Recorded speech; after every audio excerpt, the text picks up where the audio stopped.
If you're tired of losing your options trades, you're not alone. I've been there wondering, what am I doing wrong as my account kept dropping? So today I'm going to show you the five biggest trade killers for options, along with the exact steps to keep your account safe and finally trade with confidence. All right, let's start with the first and easily the most common option killer, timing your trade's expiration date. If you choose wrong, even a great setup can fall apart fast. So let me show you exactly what to watch out for and how to set your expiry so you aren't blindsided by time running out. Picking the right expiration date for your options trade is kind of like hosting a party. If you're at work and your friend calls you up at lunch and says the boys are coming over for dinner and watching the game, but you're at work, the house is a mess, and you have no food, cue instant stress. You only have a few hours to get everything done, and there's no way you're pulling off a party perfectly. That is what it's like when you are selecting an extremely short expiration date, like one that closes off today, tomorrow, or even a few days out. You're basically counting on the stock price moving immediately, and that's a hard thing to rely on, which is why so many short-dated options lose traders money. Instead, here's what you can do to give your trade time to work and take the pressure off. When buying options just like this, you want to make sure you go out at least 2 weeks in your options chain.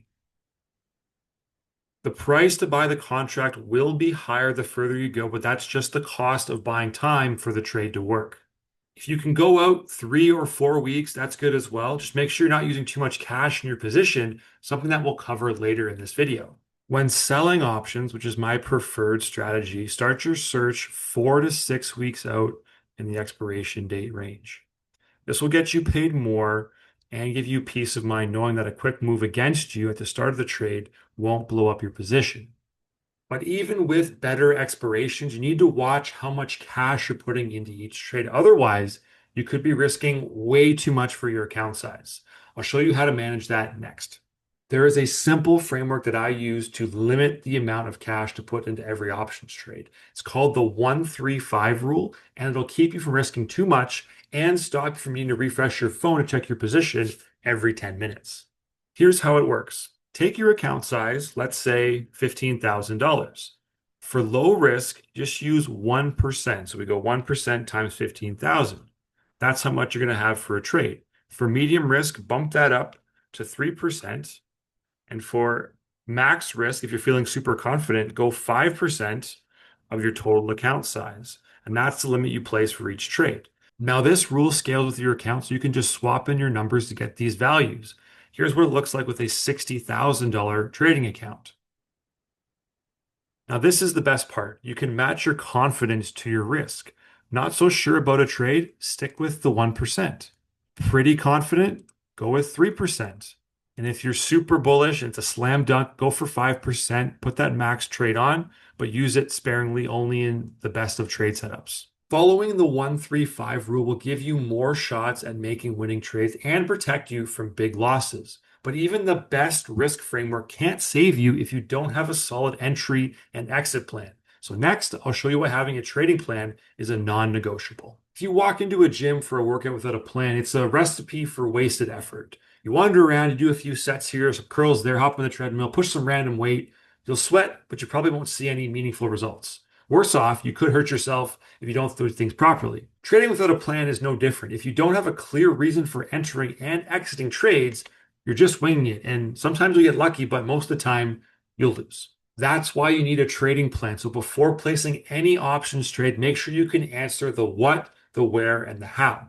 What's your directional bias for the trade? Where do you think the stock could realistically move to? And check the chart to see how likely it is for the price to get there. If the price is trending up, is it trending down? Is it moving sideways? Is it topping out? Understand these things before you get into a trade. You can even use a secret tip by looking at the options chain, and on any given expiration date, the call and the put value at the current stock price will give you the expected range of the stock price by that expiration date. The next step then is to decide if you want to buy or sell an option contract. This will again depend on your account size. If you're buying, don't forget the expiration date and risk rule we've already covered. And if you're selling, use a structured approach like my free checklist linked in the description to stay disciplined.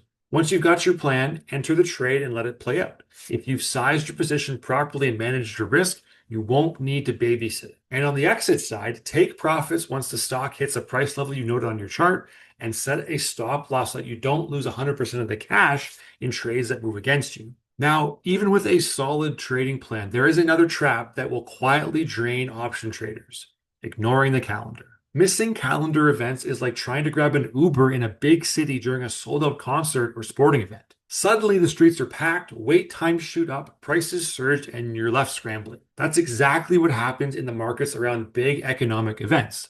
Volatility spikes, option pricing shifts, and if you're not prepared, your trade can get run over. The good news, it is easy to avoid. Just check a calendar, and you can do this for free. You can look 2 weeks ahead at marketwatch.com for major economic releases like the Federal Reserve meetings, job reports, and more. And for company earnings, I like to use tradingview.com, check my watch list of stocks once a week to spot upcoming releases, and write these dates down or drop them in my notes app on my phone. And before you click submit on any trade, glance at that list. It takes you 30 seconds. It can save you from surprise losses and give you the confidence that your timing isn't fighting against any major market events. But even if you're checking the calendar, there's still a silent duo working against every options trade that you need to know about: time and volatility. Einstein once said, "Those who understand compound interest earn it, those who don't pay it."